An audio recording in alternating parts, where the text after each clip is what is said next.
Today will be the last lecture of the alcohol, phenol, and the ethers. And what we will take, we are going to take the chemical properties, wind up this chapter today, because in the last class we had done with the sum of the mechanism. Last class when it happened, I am talking about. Okay. तो जैसे कि हम हर class के starting में करते हैं कि because आपने नोट्स पढ़ भी लिए होंगे, तो कुछ में आपको 8 या 10 बहुत जिसमें छोटे छोटे ट्रिक्स हैं वो क्वेश्चन बताऊंगी और उसके बाद हम अपने चैप्टर को कंप्लीट करेंगे. इज दैट क्लियर बेटा? Yes, ma'am. Okay, so everybody has to participate in this discussion because ये strictly आपके नीट पॉइंट ऑफ व्यू से ये चीजें इंपॉर्टेंट है. सब लोगों ने आपने ये चीजें कर ली है, समझ ली है. ये मान्यूट चेंज है जिससे आपका क्वेश्चन गलत हो सकता है अगर आप नहीं जानते हो तो. जैसे मैंने यहाँ पे एक रिएक्टेंट लिखा है, सब बच्चे इसको इन क्वेश्चंस को अगर हो सकता है if you are having this much speed तो कॉपी पे भी नोट कर लेना because all are important. I am giving 5 star to all these questions. So this is the first thing. जैसे ये है आपके पास कोई रिएक्टेंट, ठीक है जी, ये सबस्ट्रेट दे रखा है और इस पे मैं आपसे ना 3 रिएक्शन करवा रही हूँ. Now what are these 3 reactions बेटा? The first reaction is a acidic hydrolysis, means water you add in the presence of the dilute sulfuric acid. Everybody know this is a hydrolysis, acidic hydrolysis.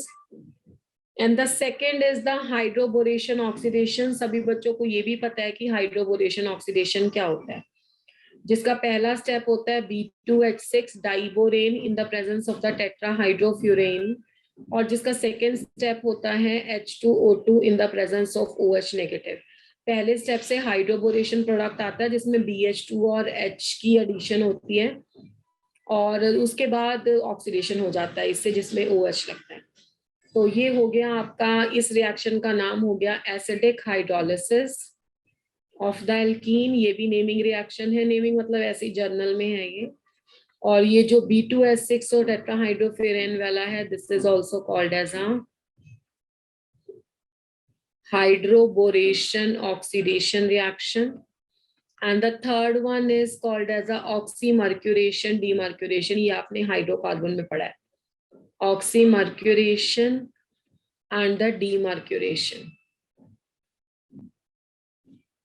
Now for the oxymercuration and the demercuration reaction, the first step is a, जैसे ऊपर वाले में था ना पहले hydroboration, तो इसमें HgCH3COO twice या AC भी लिख सकते हो आप, फॉर द शॉर्ट ACO लिख लो इसको.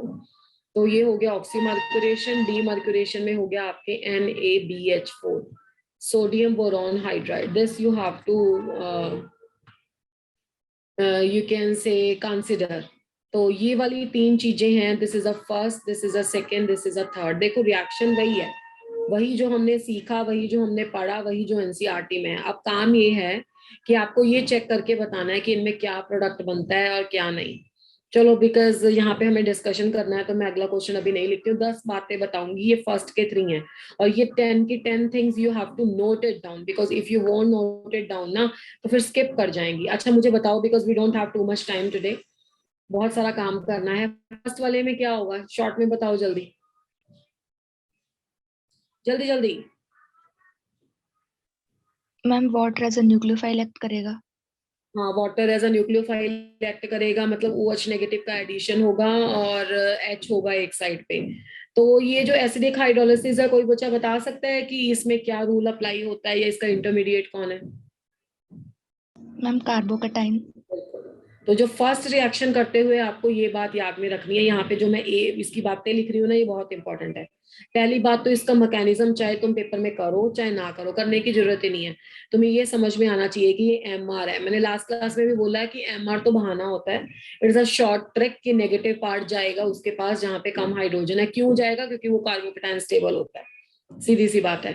और दूसरा ये है कि इसका जो इंटरमीडिएट है वो कार्बोकटाइन होता है. तो ये 2 बातें ध्यान में रखनी है.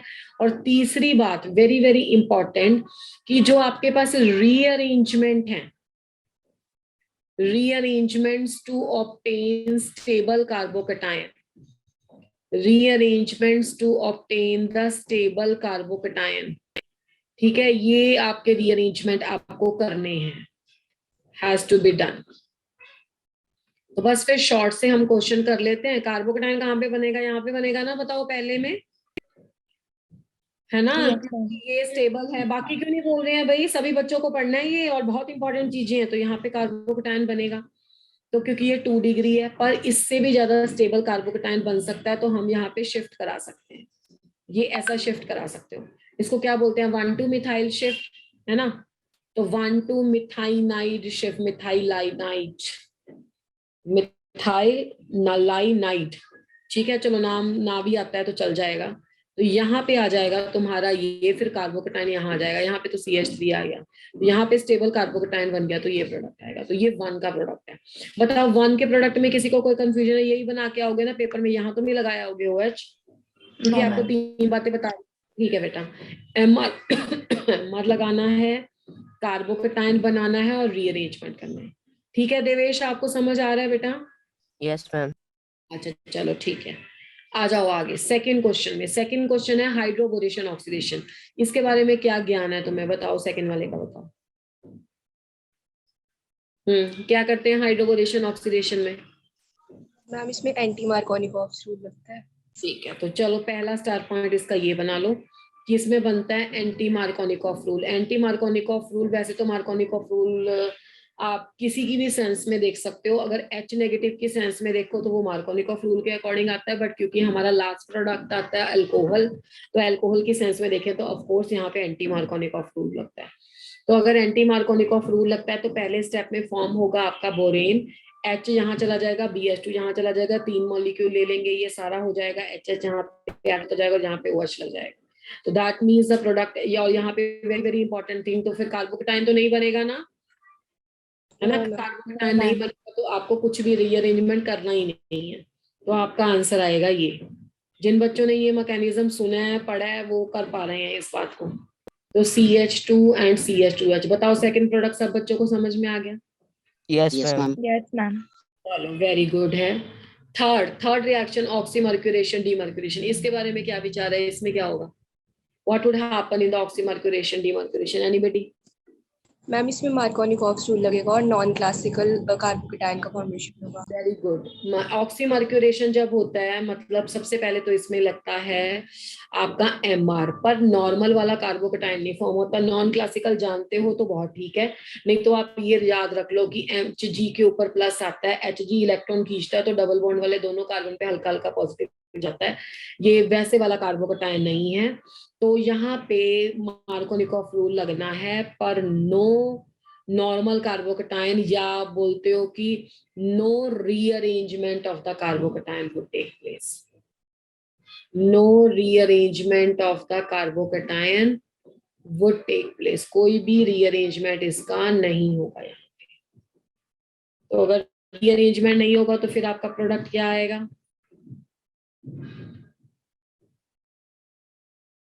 CHOH and CH। तो ये बहुत सारी किताबों में भी आपको क्वेश्चन मिल जाएगा, कोई भी आप कॉम्पिटिटिव की बुक उठा के पढ़ लो, हर किसी में इसके रीअरेंजमेंट के क्वेश्चन मिलेंगे आपको, ऐसे या ऐसे कई मॉलिक्यूल्स के। तो इज दैट क्लियर बेटा? ये सभी को क्लियर है तीनों? इसमें किसी को कोई कंफ्यूजन तो नहीं है? No ma'am. No, ma'am. Okay, second thing, second question इसका ले लेते हैं। इसमें एक बात और लिख देते हैं, क्योंकि जो आपके वाला था इसमें ना एक क्वेश्चन में हाइड्रोबोरेशन वाले रिएक्शन में रिएक्टिविटी का ऑर्डर भी पूछा हुआ है, तो सब में मैं रिएक्टिविटी का पॉइंट भी लगा देती हूँ। इसमें जो रिएक्टिविटी डिपेंड करेगी फर्स्ट वाले रिएक्शन में, वो किस पे डिपेंड करेगी? स्टेबिलिटी ऑफ इंटरमीडिएट पे। Yes, ma'am. Carbocation. मैं क्लास में करवा चुकी हूँ स्टेबिलिटी ऑफ कार्बोकेटाइन। इसमें जो रिएक्टिविटी है वो किस पे डिपेंड करेगी? इसमें रिएक्टिविटी डिपेंड करेगी स्टेरिक फैक्टर्स के इनवर्सली प्रोपोर्शनल होती है। उसका कारण क्या है? उसका कारण ये है कि यहाँ पे BH2 और H में ट्रांजिशन स्टेट बनता है, या ऐसे बोलो को कंप्लीटली टूटते नहीं है। तो आपके पास पहले ही ट्रांजिशन स्टेट तो आपको वैसे ही पता है SN2 रिएक्शन से कि स्टेरिकली हिंडर्ड फैक्टर्स पे डिपेंड करती हैं। तो इसलिए यहाँ पे मतलब आपकी आइसोलेटेड स्पीशीज नहीं है, काफी सारे बॉन्ड बन रहे होते हैं, टूट रहे होते हैं। तो इसलिए जहाँ पे आपको स्टेरिक हिंड्रेंस ज्यादा दिखाई दे वहां पे कभी भी ये एल्कीन ज्यादा रिएक्टिव नहीं होगी toward hydroboration oxidation reaction I am talking about. और थर्ड वाला जो है, थर्ड वाले केस में जो रिएक्टिविटी होगी वो किस पे डिपेंड करेगी, क्योंकि नॉर्मल मार्कोनिकॉफ रूल लग रहा है तो इसमें नॉन क्लासिकल कार्बोकेटाइन बन रहा है, तो इसमें भी कहीं ना कहीं आपकी रिएक्टिविटी जो यहाँ से एल्कीन से इलेक्ट्रॉन दिया जा रहा है, ठीक है, तो कहीं ना कहीं रिएक्टिविटी आपकी इलेक्ट्रॉन डोनेटिंग ग्रुप्स पे ही डिपेंड करेगी। जितनी अच्छी आपकी एल्कीन है तो स्टेरिक वाला फैक्टर नहीं आएगा, कहने का मतलब है no steric factor. Steric factor आपको यहाँ पे कंसिडर नहीं करना है, आपको यहाँ पे कंसिडर करना है कि जितने अच्छी एल्कीन है, अच्छे सारे ग्रुप्स इलेक्ट्रॉन दे रहे हैं तो न्यूक्लियोफिलिसिटी एल्कीन की बढ़ेगी, जितनी न्यूक्लियोफिलिसिटी बनेगी उतनी जल्दी वो Hg+ का अटैक अपने साथ कराएगा। अब इसी पे बेस्ड जैसे कुछ क्वेश्चन है, सेकंड क्वेश्चन में आ गया आपका, मैंने ये दे दिया आपको,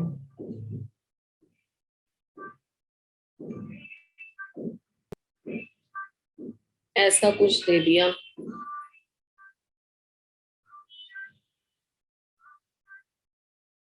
चलो साइक्लोहेक्सेन दे देते हैं। एक ये एल्कीन हो गई, एक ये एल्कीन हो गई, और रिएक्शन दे दिया आपको B2H6 टेट्राहाइड्रोफ्यूरेन और OH नेगेटिव एंड H2O2, एक ये क्वेश्चन हो गया। थर्ड दे दिया आपको साइक्लोहेक्सेन दे दिया,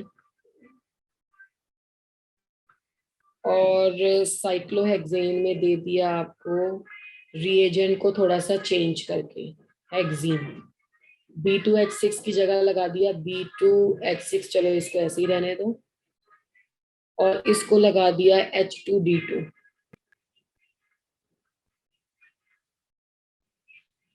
तो गड़बड़ हो गया भाई, D2O2 और ऐसे। और फोर्थ में थोड़ा सा और चेंज कर देते हैं, यहाँ पे मार दो कुछ, और रिएक्शन में इसको बदल दिया B2D6 और THF दे दिया, और नीचे दे दिया H2O2 और OH नेगेटिव। ठीक है, एक रिएक्शन इस पेज पे और आ जाएगा, फिर आगे चलते हैं। फिफ्थ रिएक्शन में तुम्हें दे दिया, पीछे क्या क्या करवाया था,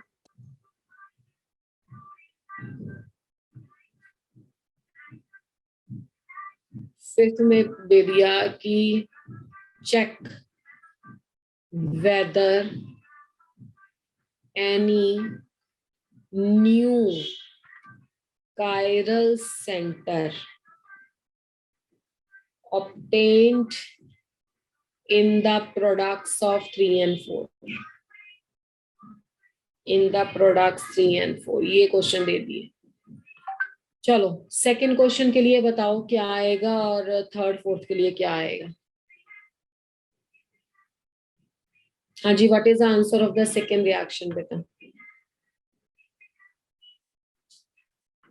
okay, giving you the half minute to think, 30 second discuss कर लो, डिस्कस तो नहीं कहेंगे, सोच लो, देख लो अच्छे से, कॉपी पे लिखना लिख लो, आई एम वेटिंग।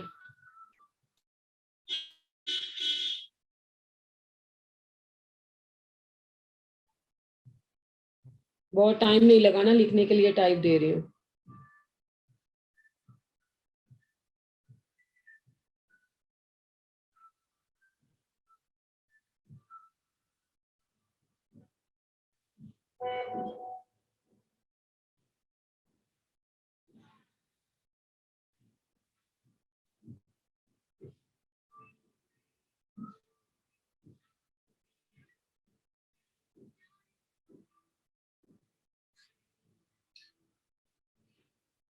चलिए, फर्स्ट वाले क्वेश्चन में क्या होगा, हाँ जी, एनी आंसर। ये मैंने पीछे आपको प्रीवियस स्लाइड में एक बात बताई है, हाइड्रोबोरेशन ऑक्सीडेशन रिएक्शन के लिए रिएक्टिविटी क्या बताई है मैंने, that is oppositely proportional to inversely proportional to steric factor. अब यहाँ पे तुम्हें दो एल्कीन दिखाई पड़ रही हैं, दो एल्कीन दिखाई पड़ रही है कि नहीं पड़ रही है, बताओ। Yes ma'am. Yes, ma'am. एक एल्कीन दिखाई पड़ रही है, ये वाली ऊपर वाली ईन, और एक एल्कीन दिखाई पड़ रही है जहां पे ये लगा हुआ है, एक मिथाइल ग्रुप लगा हुआ है। तो हम देखते हैं इसका स्टेरिक फैक्टर कैसे चेक करना है। स्टेरिक फैक्टर चेक करने के लिए ना, जहां पे आपके पास एल्कीन है उसके साथ जितनी भी लाइंस है ना उसको कट कर दो। ये देखो इसमें एक लाइन है, दूसरे के लिए कुछ येलो कलर ले लेते हैं। ये एल्कीन है, 1 2 3, तो इसमें कितने हैं 3 एल्काइल ग्रुप्स, और इसमें कितना है 1 एल्काइल ग्रुप। तो I think this is a self explanatory कि ऊपर वाली एल्कीन जो है वो लेस स्टेरिकली हिंडर्ड है। यस और not? Yes, Yes, ma'am. ma'am. Paper में तुम करके आओगे ना AMR अप्लाई, ये तो तुम्हें पता है एंटी मार्कोनिकॉफ रूल करना है। तुम इतने स्मार्ट बन जाओगे, तुम दोनों एल्कीन का मत कराना पेपर में, बनना तो अल्कोहल ही है। देखो ले दे के कहानियां तो वही है। अब एंटी मार्कोनिकॉफ रूल लगा दो या H नेगेटिव के अकॉर्डिंग मार्कोनिकॉफ रूल लगा दो, जैसे भी तुम्हें याद रहता है, क्योंकि मार्कोनिकॉफ रूल कोई ग्राउंड नहीं होता। तो यहाँ पे बन गया CH2 and CH2OH, this is a product. अब इसमें काफी सारे प्रोडक्ट लिखे होंगे, कईयों में दोनों को किया होगा, कईयों में नीचे वाले को किया होगा, कईयों में किसी को भी नहीं किया होगा, कईयों में एक को किया होगा। तो what ever the products they will give, पर आपको समझ में आना चाहिए कैसे होता है। समझ में आई ये बात सबको? Yes, ma'am. Yes, ma'am. पूछ सकते हो मुझे रोक रोक के कि मैम ये दोबारा बता दो, क्योंकि केमिकल रिएक्शन में ये जरूरी है बेटा। ये कोई फिजिकल केमिस्ट्री की क्लास नहीं है, वैसे तो फिजिकल में भी साथ साथ पढ़ लेना, बट फिजिकल को आप थोड़ा देख लेते हो, प्रैक्टिकल लाइफ में ना यहाँ पे रिएक्शंस को थोड़ा उसी टाइम पे क्लियर कर लेना है। ठीक है, वहां पे तो चलो बोलो। रिपीट कर दोगे? हाँ हाँ बिल्कुल बिल्कुल करेंगे जी। डाइबोरेन का रिएक्शन यानी कि हाइड्रोबोरेशन अल्कोहल बनाता है एंटी मार्कोनिकॉफ रूल से, यानी कि एल्कीन को अल्कोहल बनाता है। और तुम्हें ये बात याद रखनी है कि जहां जिस एल्कीन के पास ज्यादा स्टेरिक फैक्टर है, स्टेरिक फैक्टर का मतलब है बेटा जैसे जिसमें ज्यादा एल्काइल ग्रुप्स लगे हुए हैं, वो कम स्पीड से रिएक्ट करेगा और दूसरा ज्यादा स्पीड से रिएक्ट करेगा। अब यहाँ पे देखो ये एल्कीन है, ठीक है। अब एल्कीन के साथ एक व्हाइट कलर का जो मैंने कट लगाया, एक एल्काइल ग्रुप है, ठीक है। और बाकियों में देखो, बाकियों में ये डबल बॉन्ड वाली एल्कीन है, तो 1 2 3 3 एल्काइल ग्रुप यहाँ पे प्रेजेंट है, ठीक है। तो यहाँ पे 3 एल्काइल ग्रुप्स हैं, वहां पे 1 एल्काइल ग्रुप है। तो एक वाली एल्कीन जिसपे एक एल्काइल ग्रुप है उसको तुम AMR लगाओगे। एंटी मार्कोनिकॉफ रूल मतलब जहां पे ज्यादा हाइड्रोजन है वहां पे नेगेटिव पार्ट। ये सारे का काम धाम क्या होता है, वाटर का एडिशन, बस और कुछ भी नहीं है। वाटर में OH नेगेटिव होता है और H होता है। अब नेगेटिव पार्ट आपको कहाँ पे लेके जाना है, जहां ज्यादा हाइड्रोजन है, तो यहाँ पे लग जाए और इसको नहीं छेड़ेंगे। समझ में आ गया बेटे? Yes ma'am. Yes ma'am. चलो अब जिसको ये Yes, समझ ma'am. में अब एक ठीक है बेटा। अब नेक्स्ट एक कदम और आगे बढ़ेंगे। नेक्स्ट का कोई आंसर बताएगा क्लास में? एनीबडी? मुझे जब तक तुम्हारे दिमाग की केमिस्ट्री नहीं ना पता लगेगी, मुझे नहीं पता लगेगा तुम्हें समझ आया नहीं आया, तो बताना पड़ेगा। सेकंड वाले क्वेश्चन का आंसर कोई बच्चा दे पाएगा? मैम बेंजीन रिंग में एक साइड H ऐड हो जाएगा और दूसरी साइड OD। अच्छा, कैसे पता आपको कौन कहे से जाता है?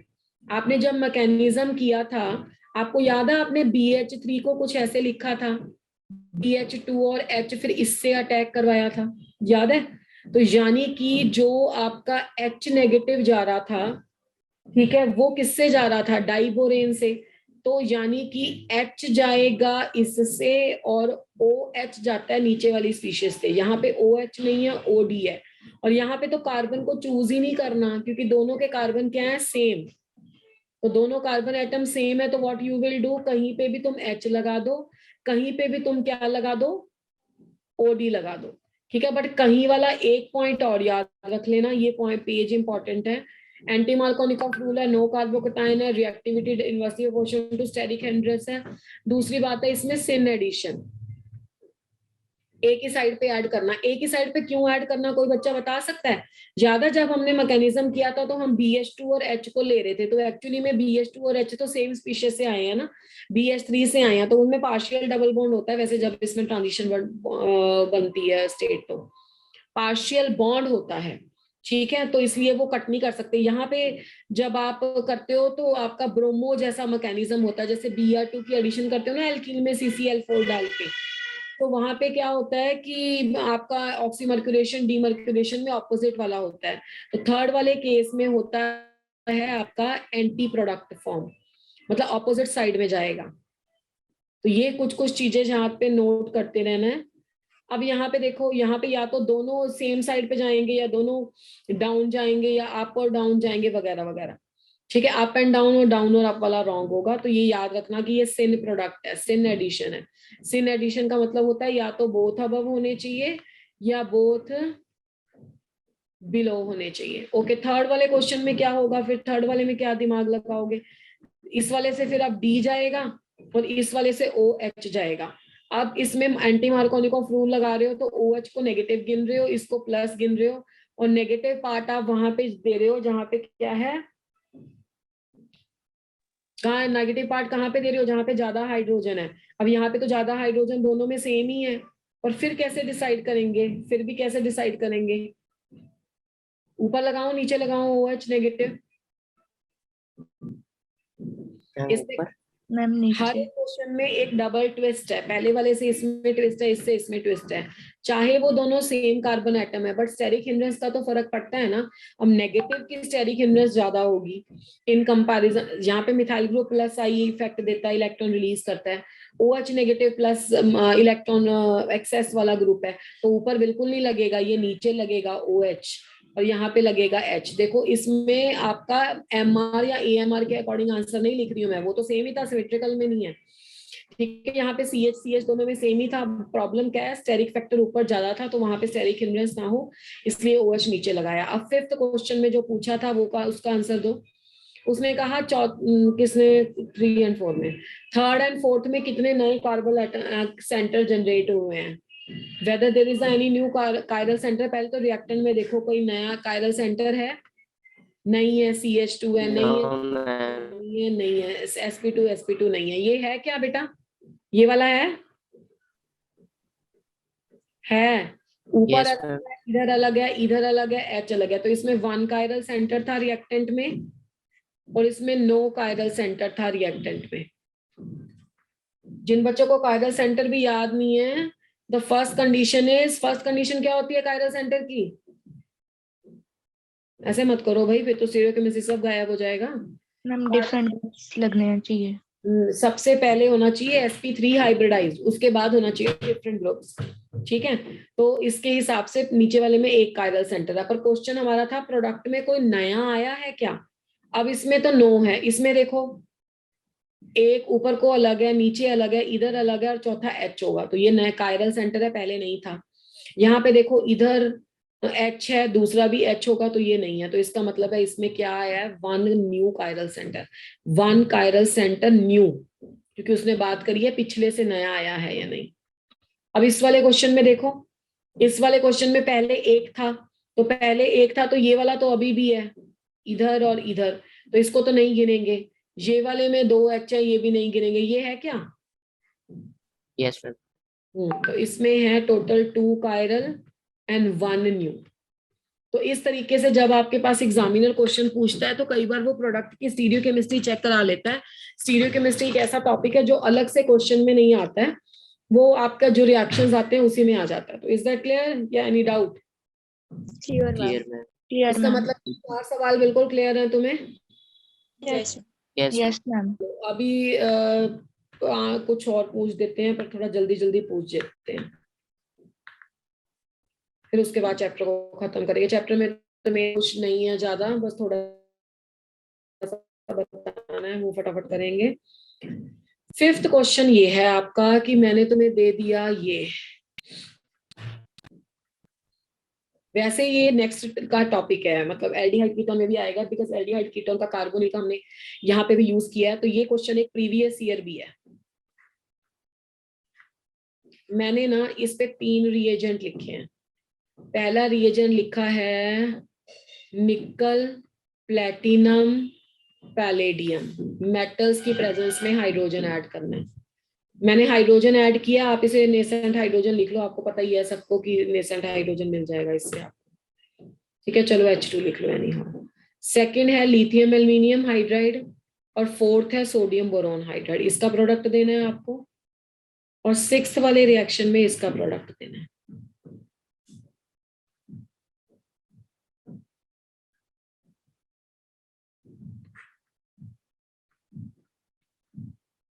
और 7th वाले में सेम रिएक्शन है, बस रिएजेंट चेंज है। ये काफी क्वेश्चन आपके प्रीवियस ईयर वाले स्टेप्स में से भी लिए हैं मैंने।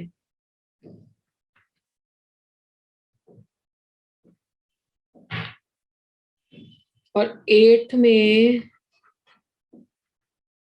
ये है,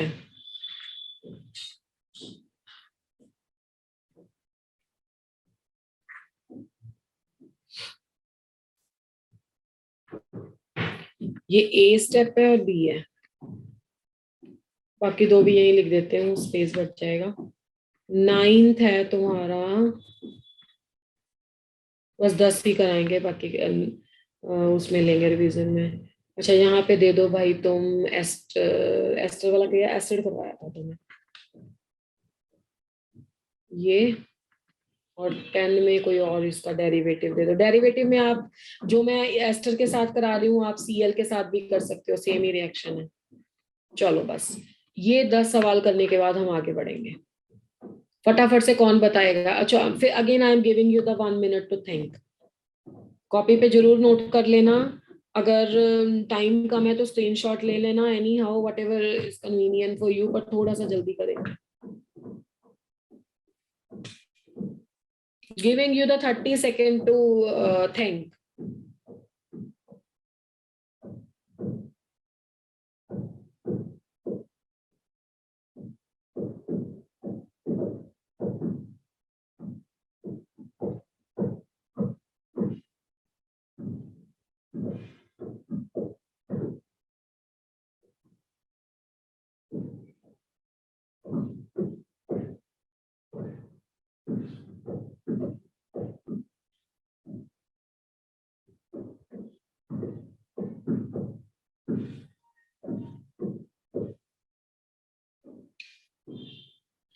चलें अगर आपका हो गया है इसका नोटिंग एंड ऑल।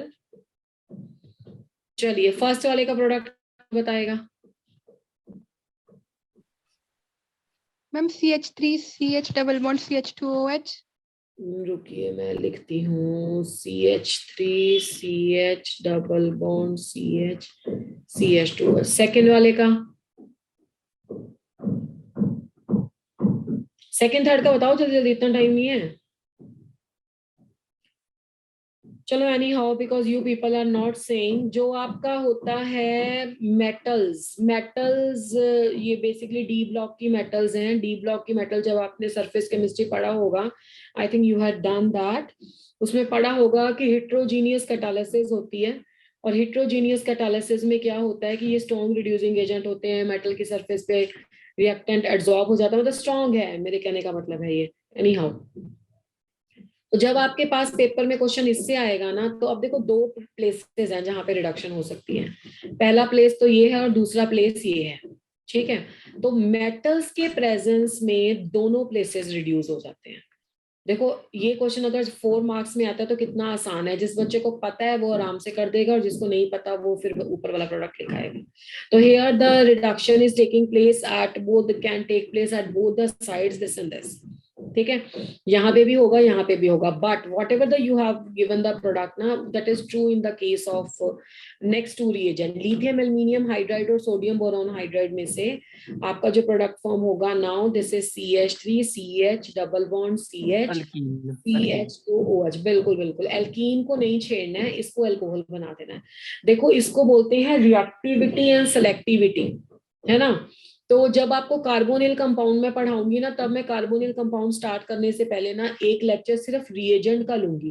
पीडीसी क्या करता है, पीसीसी क्या करता है, लिथियम एल्यूमिनियम हाइड्राइड और सोडियम बोरॉन हाइड्राइड तो रिड्यूसिंग एजेंट है, लिथियम एल्यूमिनियम हाइड्राइड स्ट्रॉन्ग, हाँ जी बिल्कुल, लिथियम एल्यूमिनियम हाइड्राइड और ये दोनों स्ट्रॉन्ग है, ये H नेगेटिव बेसिकली देते हैं, और उसमें से भी लिथियम वाला स्ट्रॉन्ग है क्योंकि B और H का बॉन्ड तो स्ट्रॉन्ग बॉन्ड होता है, नहीं टूटता। एल्यूमिनियम बड़ा है ना, बोरॉन से नीचे आता है, इसलिए वो बॉन्ड ब्रेकअप हो जाता है जल्दी। चलो एनी हाउ, तो ये पेपर में ठीक करके आना तुम। आगे क्वेश्चन आ गया ये वाला, अब इस वाले में थोड़ा सा चेंज है। लिथियम एल्यूमिनियम हाइड्राइड को मैंने जब अनसैचुरेटेड एलिफेटिक एल्डिहाइड थे, इसको बोलते हैं, वैसे तो तुम जब एल्डोल कंडेंसेशन में पढ़ाऊंगी तब मैं आपको बताऊंगी कि इसके साथ वाले कार्बन को अल्फा बोलते हैं, इसको बीटा बोलते हैं। तो this is called as alpha beta unsaturated aldehyde. What is it called? Alpha beta unsaturated aldehyde. तो अल्फा बीटा अनसैचुरेटेड एल्डिहाइड की प्रेजेंस में तो आपकी बात सही है कि ये नहीं चेंज कर सकते, पर जब आपकी बात आ जाती है एरोमेटिक सेम रिएक्टेंट पर एरोमेटिक वाले केस में, तो आपके पास कहानी चेंज है। उस कहानी चेंज के पीछे कारण क्या है? कारण बहुत सिंपल है। कार्बोनिल ग्रुप को तो तुम हमेशा ऐसे ही देखते हो, कार्बन प्लस और ऑक्सीजन नेगेटिव। तो कार्बन प्लस ऑक्सीजन नेगेटिव है, तो कार्बन किससे विड्रॉ करेगा? इस वाले कार्बन से विड्रॉ करेगा।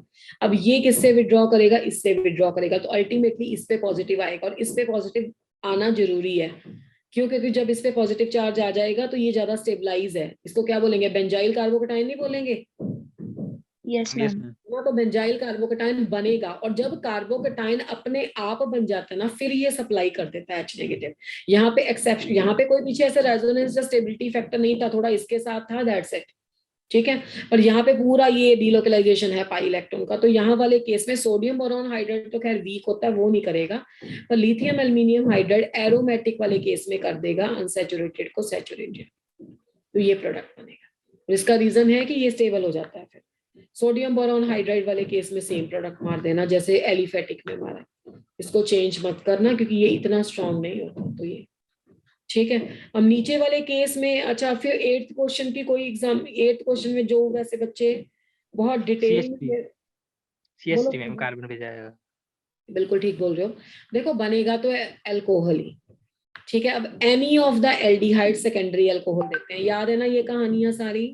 Yes, ma'am. Yes ma'am. Class में कोई बच्चा ऐसा होगा ही नहीं जिसको ये रिएक्शन नहीं आता। मैंने ये चीज इसलिए बताई है कि अमोनियम क्लोराइड आगे जाके मैं आपको जितने भी कार्बोनिल में भी रिएक्शन कराऊंगी ना, मैं एसिडिक, बेसिक और न्यूट्रल मीडियम लिखाऊंगी। न्यूट्रल मीडियम में पानी तो होता ही होता है, तो ये भी न्यूट्रल ही है। अब वैसे तो जो इनऑर्गेनिक पढ़ते हैं मेरे से पी ब्लॉक, उनको मैं बहुत डिटेल में बताती हूँ कि अमोनियम हाइड्रोक्साइड जैसी कोई चीज ही नहीं होती है। अब इस पे डिस्कशन पे आएंगे तो बहुत लंबी खिंच जाएगी डिस्कशन। अमोनियम हाइड्रोक्साइड एक्चुअली में, अब जिनको समझ आ जाएगा वो इस लाइन में समझ लेना। अमोनिया के पास लॉन पेयर ऑफ इलेक्ट्रॉन होता है, और वाटर जो है आपका वीक इलेक्ट्रोलाइट होता है, H+ और OH होता है उसमें। तो अमोनिया के लॉन पेयर को हम अपने तरफ से ही H के साथ इंटरेक्ट करके NH4+ बना देते हैं, और बाद में OH नेगेटिव उसके साथ लगा के उसको लिख देते हैं NH4OH। बट एक्चुअली में सच्चाई ये है कि वाटर एक वीक इलेक्ट्रोलाइट है, इतनी जल्दी वाटर डिसोसिएट नहीं होता है। और कोई भी आयनिक कंपाउंड तब बनता है जब उसके आयंस के बीच इतनी स्ट्रॉन्ग फोर्सेस ऑफ इंट्रैक्शंस होती है कि लैटिस एनर्जी ज्यादा रिलीज होती है। NH4+ और OH नेगेटिव के बीच में कुछ ऐसी स्ट्रॉन्ग फोर्सेस ऑफ अट्रैक्शन नहीं है कि एनर्जी बहुत ज्यादा रिलीज हो रही है।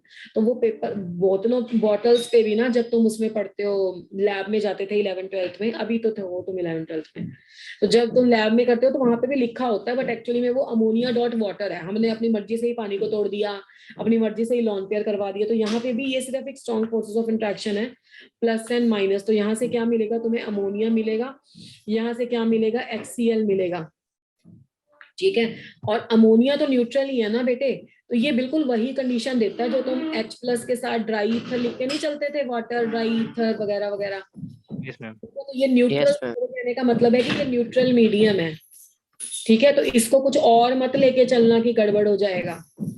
ठीक है, तो ये न्यूट्रल मीडियम ही है, तो इसका यही रिएक्शन देना।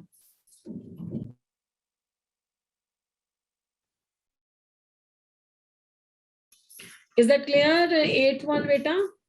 Yes, Yes, yes ma'am. Ma'am. अच्छा 9th क्लास आ रहा है भाई, मुंह में बताओ क्या करें फिर। 9th क्वेश्चन का कौन देगा आंसर? इसमें हाइड्रोकार्बन बनेगा। देखो जब भी Aldehyde बनेगा ma'am. रिएजेंट की कहानी आएगी ना, Aldehyde एल्डिहाइड से और कीटोन से तो तुम अल्कोहल बना के आते हो। मुझे ना नेक्स्ट स्लाइड चाहिए, तुम क्वेश्चन यहाँ से नोट कर लेना, आंसर नेक्स्ट में कर देती हूँ। सही है नहीं है? Yes, ma'am. Yes, ma'am. Yes ma'am. ना फिर हाँ, क्या लिखा था भाई मैंने? RC double bond O and ये, वैसे तो ये सारी चीजें नेक्स्ट चैप्टर में आएंगी, बट क्योंकि इस चैप्टर का भी पार्ट है तो मैं बता देती हूँ, नेक्स्ट में भी रिपीट हो जाएंगी ये, तब हम जल्दी कर लेंगे ना।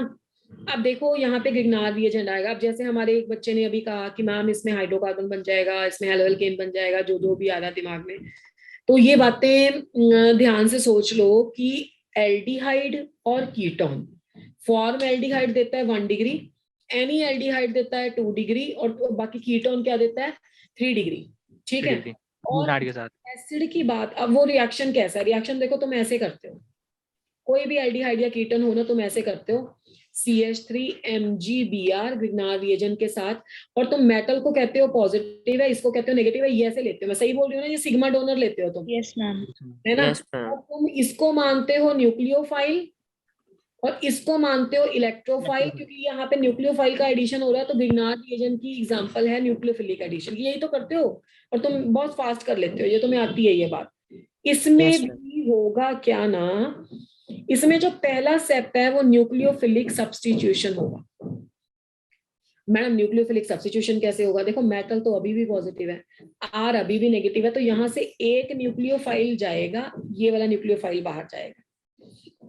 तो पहले स्टेप में आर डैश लिख लो इसको, ये बन जाएगा। तो पहला स्टेप न्यूक्लियोफिलिक सब्स्टिट्यूशन जाएगा और Mg के साथ X और OH लग जाएगा। बाकी आगे की कहानी मैं ना भी बताऊं तो मैं आती है। दोबारा ग्रिग्नार्ड रिएजेंट लोगे तो आंसर क्या आ जाएगा तुम्हारा? अल्कोहल। यानी कि तुम्हारे पास पेपर में अगर एसिड आता है ना, तो तुम याद रखना कि एसिड खाता है 2 मोल्स ऑफ RMgX और प्रोडक्ट देता है तुम्हारा अल्कोहल। पर इस मेथड की लिमिटेशन है कि यहाँ से सिर्फ कौन सा अल्कोहल बनेगा? 3 डिग्री बनेगा, Tertiary. टर्शरी बनेगा। दूसरी बात, पहला स्टेप होता है इसका न्यूक्लियोफिलिक एडिशन, ये पूछा जा चुका है क्वेश्चन, और दूसरा स्टेप न्यूक्लियोफिलिक सब्स्टिट्यूशन, सॉरी, और दूसरा स्टेप होता है न्यूक्लियोफिलिक एडिशन। समझ गए कहानी को? Yes, ma'am. अब इसके अरे आया नहीं आया? Yes, ma'am. Yes, ma'am. Yes, ma'am. हाँ ठीक है, गुड। अगला रेड कलर से कर लो। अगली कहानी है कि मैडम इसका कोई डेरिवेटिव हो जाए, तो डेरिवेटिव हो जाए कुछ भी, चाहे ये हो जाए चाहे एक्स हो जाए इसकी जगह पे, तो तुम पहला स्टेप क्या करोगे? Nucleophilic substitution. Nucleophilic substitution. Substitution. पहले तुम ये बना देना पेपर में, कहाँ गया आर डैश, और साथ में ये निकाल देना बाई प्रोडक्ट MX और OR डैश, और अगला स्टेप मुझे बताने की जरूरत नहीं है, तुम्हें आता है, ठीक है? तो यानी कि इन दोनों का प्रोडक्ट तुम बनाना 3 डिग्री अल्कोहल, ठीक है? तो ये भी Yes, अल्कोहल ma'am. में आएगा। तो ये 10 क्वेश्चंस थे जो छोटे छोटे, मतलब ये मैं ऐसे तो नहीं कहूंगी कि कोई पूरा ही 4 नंबर में आ गया, कई बार आ भी गए हैं, कई बार किसी एक रिएक्शन का एक पार्ट भी है, तो ये थोड़े से ध्यान से कर लेने हैं। मैं एक बार फिर से तुम्हें दिखा देती हूँ। Same product alcohol but answer अलग अलग। उसके बाद सेम आपका रिएक्शन बट स्टीरियोकेमिस्ट्री अलग अलग। उसके बाद सेम, हाइड्रोबोरेशन ऑक्सीडेशन का समझा रहे हैं। हाँ बोलो, कुछ कह रहे हो? हाइड्रोबोरेशन, इसमें हाइड्रोबोरेशन और ऑक्सीडेशन का नाम है, कोई प्रिसिजन। हाँ मैं फिर एक स्लाइड ले लेती हूँ पहले ये बोल के ना, अभी फटाफट से शॉर्ट में बता देती हूँ। फिर ग्रिग्नार्ड रिएजेंट वाला और फिर उसके डेरिवेटिव वाला। जैसे हमारा एक स्टूडेंट अभी कुछ पूछ रहा है, देखो हाइड्रोबोरेशन ऑक्सीडेशन में ना तुम शॉर्टकट मार देना, हाइड्रोबोरेशन ऑक्सीडेशन। हम मैं पूरा नहीं करूंगी, पूरा तो तुम्हारे पास नोट्स में है, मैंने H नेगेटिव से करवाया है वहां पे। तुम्हें कोई भी आ गया अनसैचुरेटेड अनसिमेट्रिकल, और तुम्हें आ गया BH3 एक्चुअली में टेट्राहाइड्रोफिरेन की प्रेजेंस में डाइबोरेन दोबारा से डाइमराइज नहीं होता, तो BH3 मिल जाता है उससे, ठीक है? तो BH3 को ना तुम ऐसे लिख लेना BH2 और H, और इसमें क्या होता है, उसमें पार्शियल चार्जेस होते हैं, मतलब CH3 CH और CH2, तो यहाँ पे आ जाता है H और यहाँ पे आ जाता है BH2। पर ये देखो इनमें तो आपस में बॉन्ड है, इनमें हम ना एक ट्रांजिशन स्टेट की तरह बना देते हैं, पूरा नहीं टूटता, मतलब ये कुछ ऐसा ऐसा ऐसा ऐसा और ऐसा बन जाता है, और बाद में क्या होता है CH3 CH2 हो जाता है और CH2 BH2 हो जाता है, ठीक है? ऐसे हो जाता है। अब ऐसे 3 मॉलिक्यूल ले लेंगे तो सारा हट जाएगा। यानी कि मेन बात है कि जब तुम पहला स्टेप करोगे ना हाइड्रोबोरेशन, ठीक है, हाइड्रोबोरेशन में तुम्हारा ये प्रोडक्ट बनता है। जब तुम करोगे इसका ऑक्सीडेशन, ऑक्सीडेशन का मतलब है CH3, मतलब तुम्हें इतनी बात समझ में आनी चाहिए कि ये जो H लगा है ना, ये H कहाँ से आया है? BH2 से आया, मतलब ये BH3 से आया, सॉरी, ठीक है? और जब तुम नेक्स्ट स्टेप करोगे ना, नेक्स्ट स्टेप में जब तुम H2O2 और OH नेगेटिव डालते हो, तो यहाँ से ले दे के मिलता है OH नेगेटिव, तो ये वाला बाहर हट जाता है, इसकी जगह पे OH नेगेटिव आ जाता है, तो CH3 CH2 CH2OH आ जाता है। ये एक्चुअली में होता है रिएक्शन में। बाकी इसका कंप्लीट मैंने पीछे उसमें किया हुआ है आपके नोट्स में कि कैसे कैसे एक एक जाता है, दूसरा दूसरा आता रहता है। इसके बाय प्रोडक्ट मिल जाते हैं, साथ में बोरिक एसिड बन जाता है H3BO3। और ये जितने भी रिएक्शन कराए हैं ना, इसी का शॉर्टकट है। देखो ये देखो, पहले वाले से H मिलेगा, और दूसरे वाले से OD मिलेगा, क्योंकि यहाँ पे H2O2 की जगह पे D2O2 है, तो यहाँ पे तो दोनों कार्बन सेम है, तो कहीं पे भी H लगा दो, कहीं पे भी OD लगा दो। पहले वाले से H मिलना था, पर यहाँ पे D है, तो यहाँ से D मिलेगा और यहाँ से OH मिलेगा।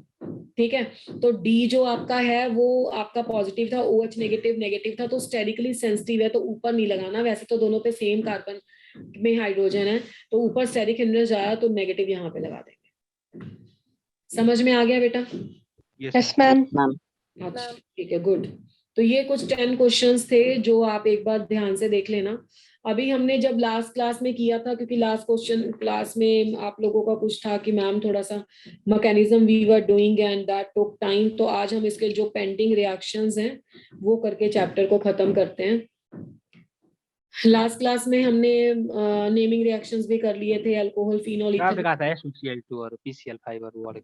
अच्छा, चलो फिर वैसे मैं आ ही जाऊंगी 2 मिनट में वहां तक, अगर तुम 2 मिनट रुको ना, जिस सीक्वेंस में चल रही हूँ मैं उसमें आ ही जाऊंगी। ठीक है, क्लास मतलब तभी खत्म होगी आज तुम्हारा, जब सारे डाउट क्लियर होंगे तो, क्योंकि बहुत खिंच गया लंबा। पर ये है कि अगर हेलो एल्केन, हेलो एरीन और अल्कोहल ढंग से पढ़ लिया ना, कार्बोनिल का आधा मुद्दा सॉल्व हो जाता है, और कार्बोनिल के बाद एमीन जो है वो तो वैसे ही आसान है। अच्छा, तुम्हें ये पता है ना कि अल्कोहल्स कैसी कैसी केमिकल प्रॉपर्टीज देते हैं, क्या क्या एक्ट कर सकते हैं? ये शायद मैंने तुम्हारी क्लास में बता दिया है। चलो नहीं याद है तो शॉर्टकट में फटाफट से 3 एरो में कर लो। सबसे पहले तो अल्कोहल में आपके पास लॉन पेयर ऑफ इलेक्ट्रॉन्स होता है। तो अगर आपके पास कोई ऐसी स्पीशीज आ जाए जो पॉजिटिवली चार्ज्ड है, तो ये ऐसे हो सकता है, यानी कि पहला रिएक्शन होगा जहां पे अल्कोहल न्यूक्लियोफाइल जाएगा। तो बेटा अगर अल्कोहल न्यूक्लियोफाइल जाएगा, मुझे नेगेटिव नहीं लगाना चाहिए क्योंकि इस पे चार्ज नहीं है अभी, वो बाद में आएगा जब इसका बॉन्ड ब्रेक होगा, तो मैं सिर्फ लॉन पेयर ही लगा रही हूँ। ठीक है, तो जब ये न्यूक्लियोफाइल जाएगा तो कौन सा बॉन्ड ब्रेक होगा? CO क्लीव होगा। ठीक है, उसके बाद सेकेंड कैटेगरी क्या है? सेकेंड कैटेगरी ये है कि अगर आपके पास रिएक्शन में एसिडिक कंडीशंस हैं, मतलब H+ है, ये रिएक्शन कंडीशन ही दी हुई है कहीं पे, तो जैसे मैंने तुम्हें सिखाया कि एसिड बेस रिएक्शन करो, तो तुम पहले इसको इसके साथ कनेक्ट करोगे और तुम्हारे पास ये पॉजिटिवली चार्ज बन जाएगा। तुम्हें पता है वाटर गुड लिविंग ग्रुप है, तो तुम कार्बोकटायन बना लोगे। अब कार्बोकटायन को थोड़ा ना तुम न्यूक्लियोफाइल ले सकते हो, इसको तुम क्या लोगे फिर? इलेक्ट्रोफाइल। और ये कोई भी न्यूक्लियोफाइल के साथ, जैसे Br के साथ या OH नेगेटिव के साथ या किसी के भी साथ, एनी हाउ ये कंबाइन कर जाएगा। तो ये दूसरा रिएक्शन है। तो थर्ड रिएक्शन क्या हो गया? थर्ड रिएक्शन सबसे आसान है। थर्ड रिएक्शन है इसका एसिडिक करेक्टर। इसमें कौन सा बॉन्ड क्लीव होगा? इसमें भी R और O का बॉन्ड ही क्लीव होगा। ध्यान रखना कि यहाँ पे फिर न्यूक्लियोफाइल आता है, यहाँ पे ये न्यूक्लियोफाइल बनता था ऊपर। तीसरे वाले में ये कंडीशन है, ऑक्सीजन की इलेक्ट्रोनेगेटिविटी हाइड्रोजन से ज्यादा होती है, तो यहाँ पे ये होगा एसिडिक। पर एसिडिक कैरेक्टर जो होगा वो इनवर्सली प्रोपोर्शनल होगा स्टेरिक हिंड्रेंस के और प्लस आई इफेक्ट के, वो सब तुम्हें पता है। ठीक है, तो ये 3 तरह के कैटेगरी है रिएक्शन की। तो एसिडिक कैरेक्टर के रिएक्शन तो एक ही पेज में हो जाएंगे, वो तो बहुत आसान है। एसिडिक कैरेक्टर के रिएक्शन में तो सिर्फ आपको बस इतना ही करना है। कहाँ गए भाई? हाँ, जैसे मैंने ले लिया RCH2OH, ये ले लिया, तुमने कोई मेटल ले आए यहाँ पे। ठीक है, अब आप देखो ना कि यहाँ से H+ जाएगा तो कोई उससे स्ट्रॉन्ग पॉजिटिव चीज आनी चाहिए। बोलते रहा करो यस और नो। ठीक है, Yes, ma'am. तो इससे स्ट्रॉन्ग पॉजिटिव चीज जाएगी, तो सबसे बड़ी बात है कि ये आपके पास ये बन जाएगा। यहाँ पे ना कहीं पे भी इसका फॉर्मेशन बहुत इंपॉर्टेंट होता है, क्योंकि ये वैसे मैं सारी चीजें तुम्हें GOC में बता भी चुकी हूँ, पर चलो फिर भी बार बार सुनते रहा करो, रिवाइज हो जाता है। अल्कोहल वीक एसिड होते हैं, तो वीक एसिड होते हैं तो जो एल्कोक्साइड है वो कंजुगेट बेस होगा, वो स्ट्रॉन्ग बेस होता है। तो जहां पे भी कंडीशन हो स्ट्रॉन्ग बेस बनाने की, बना देना है। तो ये एल्कोक्साइड बन गया, इसके साथ सॉल्ट फॉर्म हो गया। मान लो हमें कोई बड़ा सा आ गया, ये NCERT में भी लिखा हुआ है, ये बड़ा सा आ गया तुम्हें है ऐसे। अब चलो इस पे तो मुझे नहीं लगाना चाहिए क्योंकि ये कोवलेंट बॉन्ड है। चलो अब तुमने क्या किया ना, इसको एल्यूमिनियम के साथ कर लिया। अब एल्यूमिनियम एक की कितनी वैलेंसी होती है? 3 वैलेंसी होती है मेरे ख्याल से, 6 Yes, ma'am. कितने लग जाते हैं? तो एक ये वाला जो है CH3C CH3 CH3O, ये थ्राइस हो जाएगा, एक एल्यूमिनियम हो जाएगा ट्वाइस, यानी कि ये 3 2 6 लगता है और ये 2 लगता है। तो ऐसे रिएक्शन जिंक के साथ 2 लग जाएंगे, मैग्नीशियम के साथ 2 लग जाएंगे, सोडियम के साथ 1 लग जाएगा। मेटल का साइज कैसा है? तो ये तो एक रिएक्शन है। ये है मेटल्स के साथ रिएक्शन, और ये कभी पूछा भी नहीं जाएगा, बस आपको समझ में आना चाहिए कि इसका कंजुगेट बेस स्ट्रॉन्ग होगा। क्या कहते हो? ठीक है कहानी? Yes, ma'am. Yes, ma'am. चलो दिवेश, आज समझ आ रहा है बेटे? Yes, ma'am. हाँ, लास्ट क्लास में तुम कह रहे थे ना मैम तेज हो गया है, चलो वापस आओ। अच्छा कहाँ थे भाई, हाँ एसिडिक करेक्टर पे थे। दूसरी कहानी इसमें ये है कि आप कर सकते हो ये रिएक्शन, तो देखो सब बच्चों को आता होगा, आई एम 100% श्योर। तुम एस्टेरिफिकेशन करते हो कभी? Yes, Yes, ma'am. एस्टेरिफिकेशन का अब लास्ट कुछ डेज में 12th के प्रैक्टिकल्स होते हुए हैं, तो मेरे बहुत सारे स्टूडेंट बता रहे थे कि मैम हमें एस्टेरिफिकेशन का क्वेश्चन पूछा था, फ्रूटी स्मेल वाला आया था, ये पूछा था। तो ये बड़ा मतलब फेमस सा कंपाउंड है एस्टर का फॉर्मेशन, इसका रिएक्शन कहाँ से एच जाता है, कहाँ से OH जाता है। अब अगर मैंने इसको एसिडिक करेक्टर ऑफ एल्कोहल्स के अंदर लिखा है तो आप समझ गए होंगे कि इसमें से क्या जाएगा, एल्कोहल्स। अब ये देखो इसमें एक तो लेते हैं अल्कोहल RCH2OH, एक लेते हैं एसिड R-COO एसिड। अब बहुत सारे बच्चों के दिमाग में ये बात चल रही होगी कि मैडम ये वाले रिएक्शन में ना हमारे पास कार्बोक्सिलिक एसिड तो स्ट्रॉन्ग एसिड होते हैं, तो कार्बोक्सिलिक एसिड से जाएगा H, पर एक्चुअली में OH का बॉन्ड क्लीव होता है, यहाँ से OH का क्लीव होता है तो वाटर बन जाता है, और आपके पास आंसर आता है RCH2OC। OR'। एक C कम हो गया, O कम हो गया ना, चलो ऐसे लिख देते हैं। ठीक है, तो ये आ जाएगा प्रोडक्ट। अब ऐसा क्यों होगा, ये एसिडिक होता है। अच्छा सेम रिएक्शन जो मैंने इसके साथ किया है ना, आप कर सकते हो एनहाइड्राइड के साथ भी, बस एक बाय प्रोडक्ट चेंज आएगा, बाय प्रोडक्ट इसमें एसिड बन जाएगा और एक बन जाएगा आपका एस्टर।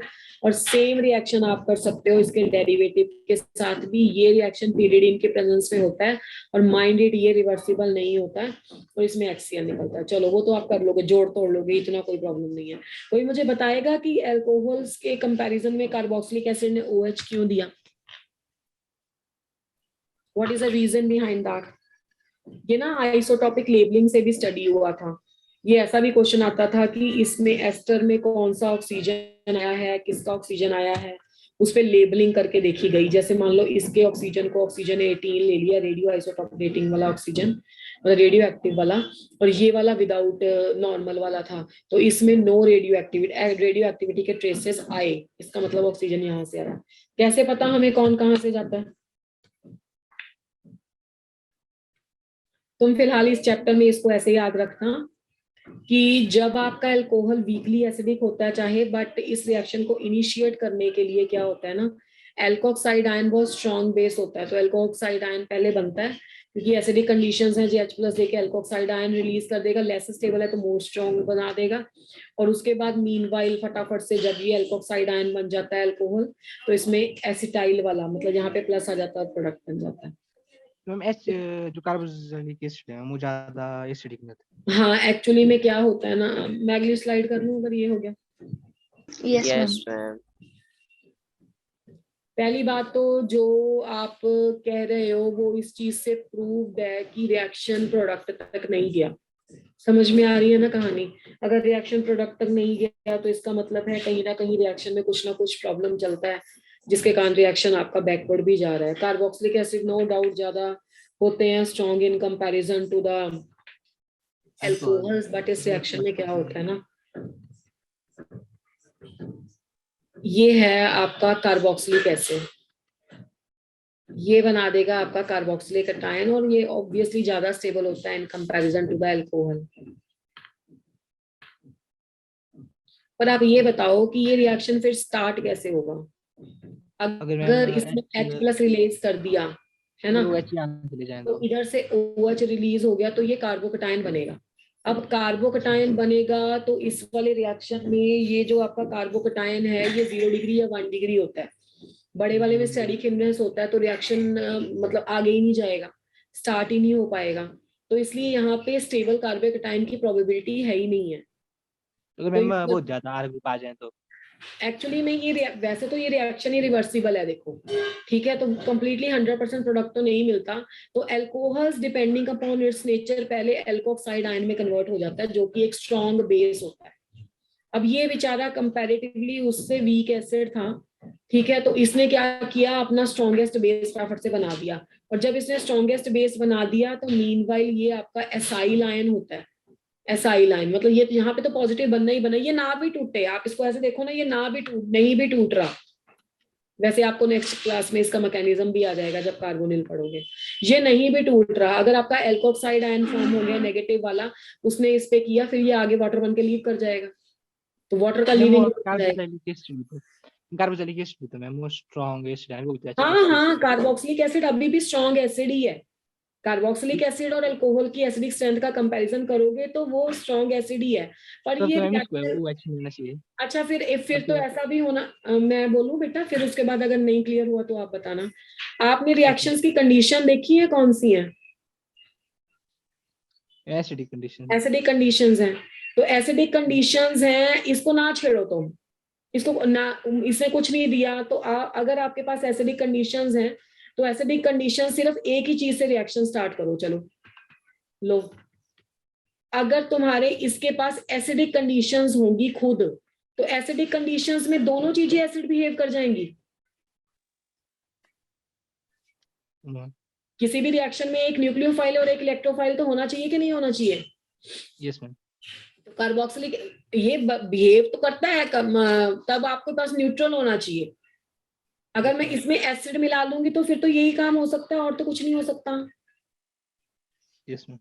है ना? तो ये काम होगा तो यहाँ पे ये आ जाएगा, ये आ जाएगा। अब ये चीज स्टेबल नहीं है, जब ये चीज स्टेबल नहीं है तो वो फटाफट से आके किस कौन लग जाता है इसके साथ, OR डैश। तो इसका मैकेनिज्म ऐसा है, इससे बिल्कुल कोई बच्चा ऐसा कंफ्लिक्ट ना ले, इसको दिमाग में ऐसे रखना ही नहीं है। रुको, ये थोड़ा सा ज्यादा, ये स्लाइड आप मतलब नोट्स में नहीं लिखना आपने। आप इस रिएक्शन का मैकेनिज्म ऐसे सोचो ना कि आपके पास कार्बोक्सिलिक एसिड है और एसिडिक कंडीशंस हैं, तो एसिडिक कंडीशंस में है तो इसने लॉन पेयर ऑफ इलेक्ट्रॉन अपने दे दिए, तो लॉन पेयर ऑफ इलेक्ट्रॉन दे दिए तो प्लस बन गया, ये हो गया। अब ये तो स्टेबल नहीं है ना, तो मीनवाइल जब ये स्टेबल नहीं है तो अल्कोहल क्या करता है, H+ लूज करके फटाफट ये इस कंडीशन में आ जाता है। अगर मैम R ग्रुप बहुत ज्यादा हो जाए तो मैम स्टेबल नहीं हो जाएगा। क्या कह रहे हो बेटे? इसमें मैम अगर R ग्रुप पे एक और आ जाता है ना, जैसे OH2 रिमूव हो गया। आपके कहने का मतलब है कि अगर आपका अल्कोहल जो है वो स्ट्रॉन्ग एसिडिक हो जाता है कार्बोकेटाइन के केस में, तब वो काम हो सकता है जो आप कह रहे हो, यही बात बोल रहे हो ना आप? Yes ma'am. क्योंकि ये मैंने बोला था यहाँ पे 1 डिग्री या प्राइमरी कार्बोकेटाइन होता है। अगर आपका ये R कुछ ऐसा आ जाए जो यहाँ पे, ये किसी भी रिएक्शन में SN1 है ही नहीं ये, ठीक है, तो अगर आपका कार्बोकेटाइन स्टेबल है तो फिर तो ये रिएक्शन थोड़ा ना होगा, फिर वो वाले थोड़ा देंगे एस्टेरिफिकेशन। कहीं भी एस्टेरिफिकेशन लिखा हुआ देख लेना, कभी वो 3 डिग्री कार्बोकेटाइन वाली चीज यूज करेगा ही नहीं, ठीक है? If I am able to make my point तो मैं आगे चलूं या थोड़ी डिस्कशन करें अभी? क्लियर। चलो, अब उसके बाद एसिडिक कैरेक्टर के तो यही रिएक्शन। अच्छा, इसमें एक मेडिसिन का डिस्कशन आता है, that is aspirin, that also include under this topic. ये भी एसिडिक कैरेक्टर का रिएक्शन है। जैसे मान लो तुमने ले लिया COOH और OH, ये क्या है? ऑर्थो हाइड्रोक्सी बेंजोइक एसिड, और इसका नाम क्या होता है? Salicylic acid. जहां तक मुझे याद है ना, ये 2002 से लेके 2014, मतलब 14, 13, 12 कुछ ऐसे वाले जेई के पेपर का फर्स्ट क्वेश्चन था ये वाला क्वेश्चन। उसने ABC करके दिया था, मतलब रिएक्शन का कुछ बेस ऐसा ही था। ये कर दिया इसका एसिटाइलेशन, ये एसिटिक एनहाइड्राइड है बेटा, पता है ना इसके बारे में? Yes ma'am. Yes, ma'am. ठीक है जी। तो एसिडिक एनहाइड्राइड है, H+ की प्रेजेंस में क्या करेगा? H+, हाँ, ये तो COOH हो जाएगा, क्योंकि अब हम इतनी बात समझ चुके हैं कि यहाँ से H जाएगा अगर, तो OCOCH3 यहाँ पे लग जाएगा और CH3COH आ जाएगा। जब तक तुम्हारे रिएक्शन में एसिडिक कंडीशंस होंगी तो आपके पास यही वाला काम होना है। तो ये बन जाता है एसिटाइल सैलिसिलेट या एसिटाइल सैलिसिलिक एसिड, इसको बोलते हैं एस्प्रिन। एनसीईआरटी में शायद ये लाइन लिखी भी हुई है कि use of the aspirin in the empty stomach is avoided, NCERT Yes, में है ना। तो उसका रीजन क्या होता है कि एस्प्रिन जब पेट में जाती है तो सैलिसिलिक एसिड बनाती है, तो वो एसिडिटी कर देती है फिर, ठीक है। तो ये है। बाकी एस्प्रिन सबको पता ही है, एनाल्जेसिक होती है, एंटी इन्फ्लामेटरी ड्रग है, या एंटीपायरेटिक प्रॉपर्टीज रखती है, मतलब फीवर कम करती है। Yes ma'am. ठीक है, तो ये जितने भी मैंने रिएक्शन पढ़ाए वो थे एसिडिक। अब देखो, तुम उंगलियों पे गिन के याद कर सकते हो। एस्टर वाला क्योंकि एसिडिक मीडियम था, मेटल्स वाला, और तीसरा ये एस्प्रिन वाला। उसके बाद वाले वो रिएक्शन है जो तुम मुझे अभी बोल रहे थे ना कि मैडम उसका बता दो, तो मैंने कहा था 2 मिनट में आ ही जाएगा। Alcohols as a nucleophile, alcohols as the nucleophiles. तो जब अल्कोहल न्यूक्लियोफाइल होते हैं तो क्या रिएक्शन करते हैं? जैसे न्यूक्लियोफाइल, या मैं रिएक्शन का नाम ही देख देती हूँ, न्यूक्लियोफिलिक सब्स्टिट्यूशन रिएक्शन। एसएन तो समझते हो ना आप, इसी कैटेगरी से करते हैं। तो ये हो गई सेकंड कैटेगरी, सीओ का क्लीवेज यानी कि न्यूक्लियोफिलिक सब्स्टिट्यूशन रिएक्शंस। ये वाला बॉन्ड क्लीव करेगा। जैसे तुमने अल्कोहल लिया और साथ में हेलोजन एसिड लिया, हेलोजन एसिड के साथ तुमने आरएक्स फॉर्म कर दिया और वाटर फॉर्म कर दिया। याद है ये रिएक्शन किसी को?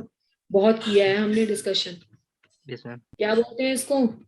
लुकास लुकास टेस्ट किसके लिए डिस्टिंग्विश होता है? Alcohol. for alcohol primary secondary tertiary secondary tertiary alcohol के लिए। तो जिन बच्चों को पता है बहुत अच्छी बात है, जिन बच्चों को नहीं पता यहाँ पे ये बात लिख लो। इस रिएक्शन का मैकेनिज्म SN1 है। तो SN1 में जो रिएक्शन बनता है वो कार्बोकैटायन इंटरमीडिएट बनता है और कार्बोकैटायन की स्टेबिलिटी के बेस पे यहाँ पे ये मत रट्टा मारना 3 डिग्री 2 डिग्री 1 डिग्री, क्योंकि फिर तो बेंजाइल तो फिर आपका 1 डिग्री हो जाएगा। तो स्टेबिलिटी ऑफ कार्बोकैटायन के बेस पे होगी रिएक्टिविटी ऑफ अल्कोहल। समझ रहे हो बात को? Yes ma'am. yes मैं ये ma'am रिएक्शन नहीं बताऊंगी क्योंकि ये 2 बार पढ़ चुके हैं, एक बार इस चैप्टर में, एक बार अगले चैप्टर में। बताओ इस पे कोई डिस्कशन तो नहीं चाहिए तुम्हें? No no ma'am. ma'am second question जैसे एक बच्चा पूछ रहा था अभी भी, ये तुम्हारा अल्कोहल है CH3 CH2 और OH। एनसीईआरटी में भी इसी हिसाब से लिखा होता है। PCl5 से रिएक्ट किया तो बना दिया CH3 CH2। अगर PCl5 है तो Cl plus POCl3 plus HCl। देखो इसको तो सब जानते हैं, अब पिछले वाले रिएक्शन में 1-2 बातें और ऐड करनी है। अगर इस रिएक्शन की स्टीरियोकेमिस्ट्री की बात करें, ठीक है, तो स्टीरियोकेमिस्ट्री इस रिएक्शन में आएगी रेसिमाइजेशन, पता है ना? yes ma'am yes ma'am. Racemisation आएगी तो इसका मतलब है 2 प्रोडक्ट आपके पास बनेंगे, क्योंकि कार्बोकैटायन एक प्लेनर स्पीशीज होता है, बैक और टॉप दोनों अटैक हो सकते हैं। तो ये बातें याद रखना, जितने भी प्रोडक्ट है बना के आना। अगर क्या हुआ? स्टेबिलिटी ऑफ कार्बोकैटायन में मतलब वो 3 डिग्री 1 डिग्री के हिसाब से होगी या फिर? हाँ 3 डिग्री 1-2 डिग्री और 1 डिग्री होती है स्टेबिलिटी ऑफ कार्बोकैटायन। पर कई बार क्या होता है ना कि आपके पास मान लो बेंजाइल आ गया, तुमने पेपर में बेंजाइल अल्कोहल का क्वेश्चन कर लिया, तो फिर तुम बोलोगे ये तो कम रिएक्टिव होना चाहिए क्योंकि मैम ने तो बोला था कि ये 3 डिग्री 2 डिग्री 1 डिग्री होता है। पर आप ये भी बेंजाइल सॉरी फिनॉल लिखा गया CH2H, पर तुम ये भी तो देखोगे ना कि इसमें CH2 प्लस चाहे प्राइमरी है चाहे 1 डिग्री है पर ये स्टेबलाइज है। तो इसलिए आपको स्टेबिलिटी ऑफ कार्बोकैटायन से आंसर लगाना है, 3 डिग्री 2 डिग्री 1 डिग्री का रट्टा नहीं मारना। एलिफेटिक के केस में वो ट्रू है, पर अगर हाइपर कंजुगेशन या मीजोमेरिक इफेक्ट इन्वॉल्व है फिर स्टेबिलिटी ऑफ कार्बोकैटायन याद रखना। यस मैम समझ गए ना? मैं इसलिए इसके ज्यादा क्वेश्चन नहीं करा रही है, तुम्हें आता है, I know this level, you know. बाकी बच्चे जो आंसर नहीं दे रहे हैं, दिस इज रियली अनोइंग। ये वाला क्वेश्चन की बात हो रही है। वैसे तो देखो ये इसमें डिटेल में जाए तो बहुत कुछ है, क्योंकि PCl5 गैसियस भी होता है, PCl5 सॉलिड फॉर्म में भी होता है। बट आपको जो पूछा जाएगा आपके लेवल पे वो आप इतना याद करना कि इस रिएक्शन में आपका होता है मैकेनिज्म SN2। हाँ जी, और SN2 रिएक्शन में अब मैकेनिज्म नहीं करेंगे ना, इतना टाइम है। अगर कुछ रिवीजन में कुछ ऐसा, क्योंकि इसी से काम हो जाना है, इसी से बहुत है, मोर देन इनफ है। तो इतना भी जानते हो स्टेप वाइज तो हो जाएगा। वैसे मैकेनिज्म सिर्फ प्रोडक्ट के अकॉर्डिंग होता है, जो प्रोडक्ट बना है वैसे ही निकालते रहना, ठीक है। तो SN2 मैकेनिज्म होगा, तो SN2 मैकेनिज्म में क्या होता है? इन्वर्जन। हाँ इन्वर्जन होता है। तो यहाँ पे कभी भी 3 डिग्री का रिएक्शन मत मारना था। 3 डिग्री तो सेल्फ एक्सप्लेनेटरी होते हैं, ये वाला तो तुम्हें कहने की जरूरत ही नहीं है, ये तो कार्बोकैटायन बना देगा। या कुछ अगर तुमने इस रिएक्शन को, वैसे तो इस रिएक्शन में न्यूक्लियोफिलिक सब्स्टिट्यूशन बहुत कम होता है, अगर लो टेम्परेचर है तब होता है। अगर इस रिएक्शन में तुमने हल्की सी भी हीट दे दी ना तो ये सब्स्टिट्यूशन देगा ही नहीं, पता है ना तुम्हें ये बातें? Yes ma'am. तो ये एलिमिनेशन दे देगा, ठीक है। टाइम फटाफट चलो भागता जा रहा है। तो इन्वर्जन हो जाएगा, तो इन्वर्जन हो जाएगा तो प्रोडक्ट आपका कौन सा फॉर्म होगा? इन्वर्टेड प्रोडक्ट फॉर्म होगा, 1 प्रोडक्ट फॉर्म होगा, 2 प्रोडक्ट का आंसर नहीं देना, ठीक है। तो ये हो गया इसका थर्ड था जैसे CH3 CH2 OH और FOCl2। जिन बच्चों ने मेरे पास स्टीरियोकेमिस्ट्री पढ़ी है इस वाले बैच में या किसी और क्लास में, जैसे रैंकर्स वाली थी, तो उस वाले में मैंने ये मैकेनिज्म करवाया है स्टीरियोकेमिस्ट्री में, ये SNI है। जिसे मैं हाँ, SNI मतलब रिटेंशन ऑफ द कॉन्फ़िगरेशन होता है इसमें, ये रिटेंशन। सेम रहती है। हाँ, रिटेंशन ऑफ कॉन्फ़िगरेशन ना किसी में नहीं होता, और ये बहुत सारे टीचर बताते भी नहीं है। ठीक है, स्कूल में थोड़ा सा इसको ऐसे लेके चलना, स्कूल वाली उसमें भी, मतलब एनसीईआरटी में लिख लेना इस बात को, ठीक है, जिससे तुमने अभी स्कूल का पेपर दिया है ना। अच्छा, अब देखो फिर से, SOCl2 जो आपका है वो डार्जन्स प्रोसेस होता है, पता है तुम्हें? Yes, ma'am. By product gaseous निकलते हैं, तो SNI retention of the configuration होता है। तो रिटेंशन ऑफ द कॉन्फ़िगरेशन में क्या होता है, पहले वाले में प्रोडक्ट बनेंगे दो, डेक्स्ट्रो लेवो अलग अलग, इन्वर्जन में ऑपोजिट आएगा, और रिटेंशन ऑफ द कॉन्फ़िगरेशन में जैसा था वैसा ही, यानी कि जिस साइड है उसी साइड अटैच हो जाएगा। ठीक है, तो ये इसकी स्टीरियोकेमिस्ट्री है। तो ये न्यूक्लियोफिलिक सब्स्टिट्यूशन के 3 एग्जांपल है। डिहाइड्रेशन ऑफ एल्कीन, ये हम उसमें भी कर चुके हैं, dehydration of alcohol, sorry, yes ma'am. Dehydration of alcohol बहुत बार क्वेश्चन में करा चुकी हूँ, उसमें सेडजेफ रूल में। इसमें प्रोडक्ट आपने सेडजेफ बनता है मैक्सिमम, पता है ना ये बातें? Yes, Yes, ma'am. ma'am. ये कोई क्लास में जिसे अभी तक सेडजेफ रूल ही नहीं पता? No, ma'am. गुड।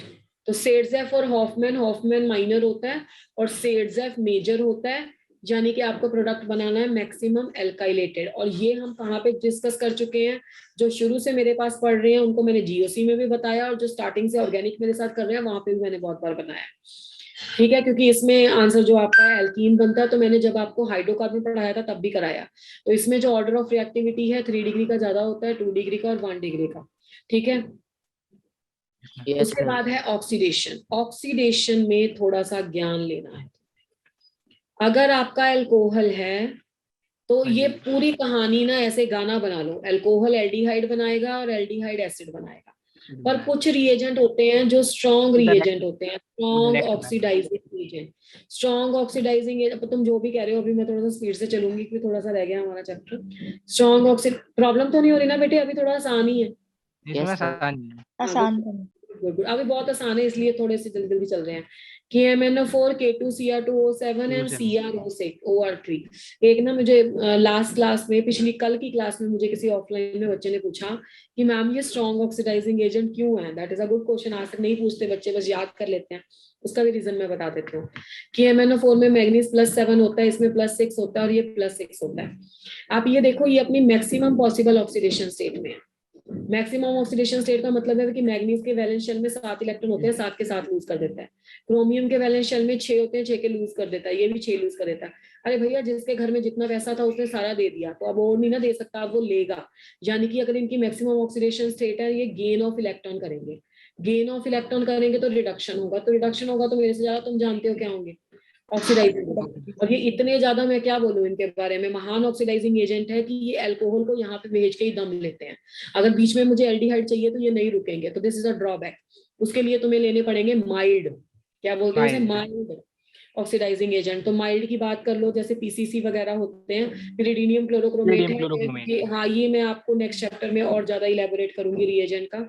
ये आपका ऐसा रिएजेंट है, जैसे अगर तुमने ऐसा कुछ लिया ना और PCC डाला, तो ये बिल्कुल वैसे ही है जैसे तुमने रिडक्शन के लिए लिथियम एल्यूमिनियम हाइड्राइड और सोडियम बोरोन हाइड्राइड को पढ़ा था ना, ये इसको तो कन्वर्ट कर देगा पर इसको चेंज नहीं करता, इसको बोलते हैं थोड़े से माइल्ड आएंगे। ठीक है, बाकी एक दूसरा तरीका है तुम्हारे पास कॉपर 573 पे, बिल्कुल आसान। कॉपर 573 और ये प्रोग्राम प्राइमरी वाला तो वहां से मिल जाता था, पर सेकेंडरी वाला यहाँ से कीटोन में कन्वर्ट होता है।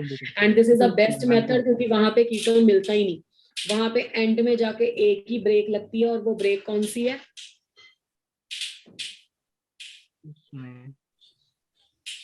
एसिड की।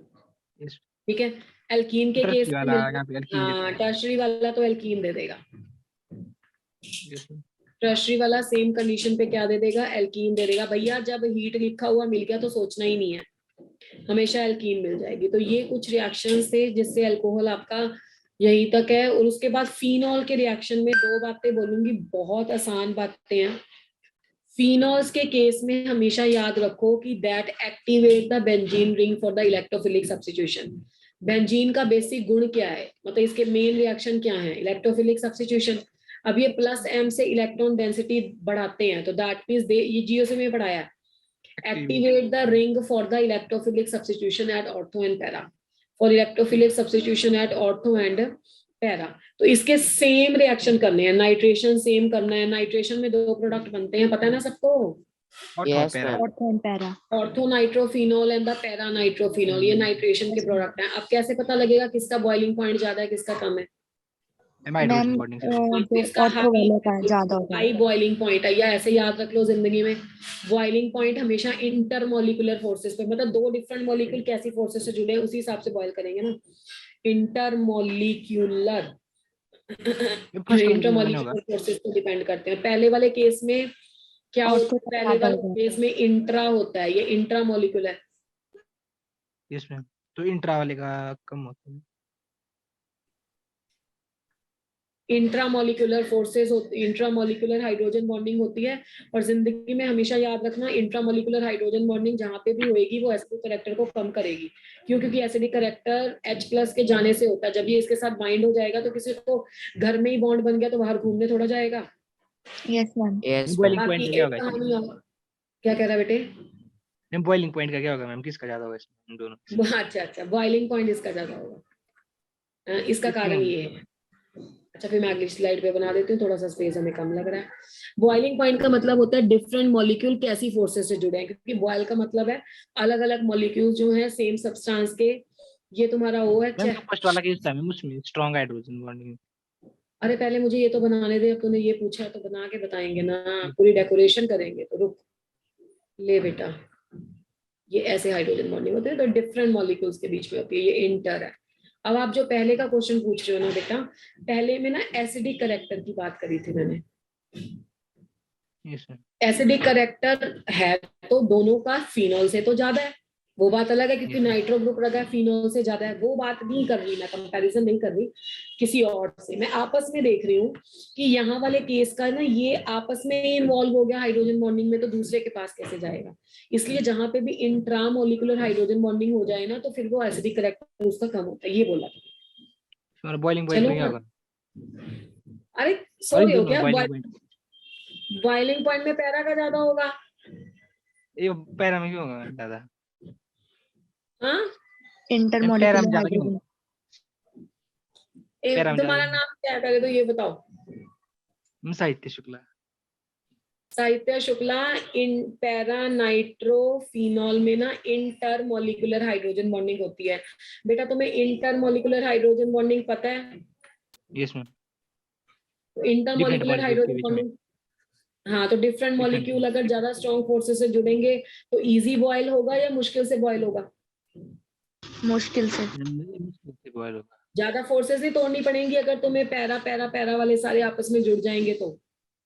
Yes ma'am. साहित्य जी क्लियर हुआ? शर्माओ मत कि मैडम नहीं आया, तो तुम भी पूछ सकते हो। ये अलग, ये इंटर है ना, अलग अलग फोर्स, अलग अलग मॉलिक्यूल जुड़ेंगे तो इंटर मॉलिक्यूलर होगी ना। Yes ma'am. तो इससे इसका बॉइलिंग पॉइंट ज्यादा होगा। और ऑर्थो वाले की एसिडिटी कम हो जाती है। जहां मैंने एसिडिटी का तो जर्नल में ही बता दिया, सबके केस में ऐसे होगा। इसमें एसिडिक उसको क्या कहते हैं, कार्बोक्सिलिक एसिड को एग्जाम्प्ट करेंगे, अगले चैप्टर में आएगा वो, वहां पे ऑर्थो इफेक्ट लगता है, बाकी सभी में ये चलेगा। साहित्य समझ में आया बेटे? यस मैम समझा। अच्छा, अगर एक्सेस में ले लोगे ना, मान लो तुम्हारे पास फिनॉल है, अगर तुमने इसमें कॉन्सेंट्रेटेड नाइट्रिक एसिड ले लिया ना तो पिक्रिक एसिड बन जाता है। मतलब इसकी सारी ortho and para position occupy हो जाती है। OH NO2 यहाँ पे, NO2 यहाँ पे और NO2 यहाँ पे, 2,4,6 ट्राइनाइट्रोफिनॉल बोलते हैं या इसको पिक्रिक एसिड बोलते हैं। एक कहानियां बना के क्वेश्चन आया हुआ था, सेम क्वेश्चन ब्रोमिनेशन का आया हुआ था और ब्रोमीन एक्सेस में थी, तो अगर ब्रोमीन एक्सेस में आ जाएगा, हाँ, तो यहाँ पे 3 प्लेसेस पे BR आ जाएगा। ठीक है। Yes, अब उसके बाद जो आपके कुछ रिएक्शंस हैं, जैसे ऑक्सीडेशन का और रिडक्शन का। ऑक्सीडेशन में क्या होता है कि अगर आप फिनॉल को ले लो स्ट्रॉन्ग ऑक्सीडाइजिंग एजेंट की प्रेजेंस में, जैसे Cr2O7 2 नेगेटिव का कोई सॉल्ट बना दिया, तो ये ना ऐसे बन जाता है, ऐसे स्ट्रक्चर आ जाती है इसकी। जिसको बोलते हैं बेंजोक्विनोन। हाँ, Yes. बेंजोक्विनोन। और अगर इसी की तुम कर दो रिडक्शन, फिनॉल की रिडक्शन कर दो जिंक एसिड से, बहुत फेमस रिएक्शन है, तो तुम्हारे पास Zn और O बाहर चले जाते हैं और बेंजीन बन जाती है। Yes, तो ये ma'am. वाला रिएक्शन रिडक्शन का है।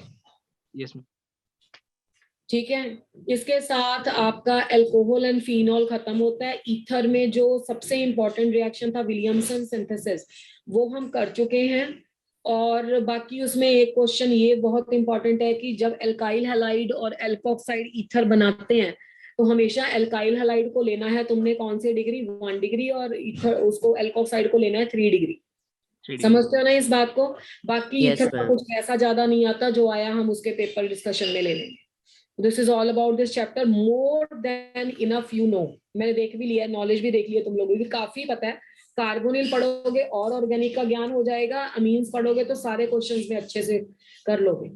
समझ में आया भाई? आज अल्टीमेटली ये चैप्टर को फिर गुड बाय बाय बोलते हैं। रिव्यू गुड बाय नहीं बोलूंगी, वो तो फिर तुम पेपर के बाद ही बोलना, ठीक है? Yes, Yes, ma'am. ma'am. Yes, ma'am. चलो जी, अच्छा लगा सुबह सुबह तुम्हारा सेशन लेके, अगली क्लास में पूरे स्पिरिट के साथ, क्योंकि अगली क्लास किसकी है? रिएजेंट की। और रिएजेंट भाई अच्छी खासी मेहनत कराते हैं, नॉर्मल बुक्स में नहीं मिलेंगे तो यहीं पे पढ़ने पड़ेंगे, बहुत किताबें खंगालनी पड़ेंगी नहीं तो तुम्हें। चलो सी यू ऑन, अभी कब है क्लास हमारी? फ्राइडे। Yes, ma'am. चलो बाय बाय, टेक केयर, ये सारे कर लेना। अच्छा अभी तो तुम यहीं पे हो, तुम्हें तो बाय नहीं बोलेंगे क्योंकि तुम अभी कुछ और भी पढ़ोगे। कौन सी क्लास है अभी? Ma'am, bio. बायो की? Yes, ma'am. अच्छा, रिकॉर्डिंग तो वही है। चलो बच्चा, bye. Bye, ma'am. Thank you, Thank you, ma'am. ma'am. Thank you, ma'am. Thank you, ma'am. एक बात और बतानी है, नोट्स इवनिंग तक अपलोड होंगे, ठीक है? Okay, Yes, ma'am. ma'am. Bye bye. Thank you, ma'am.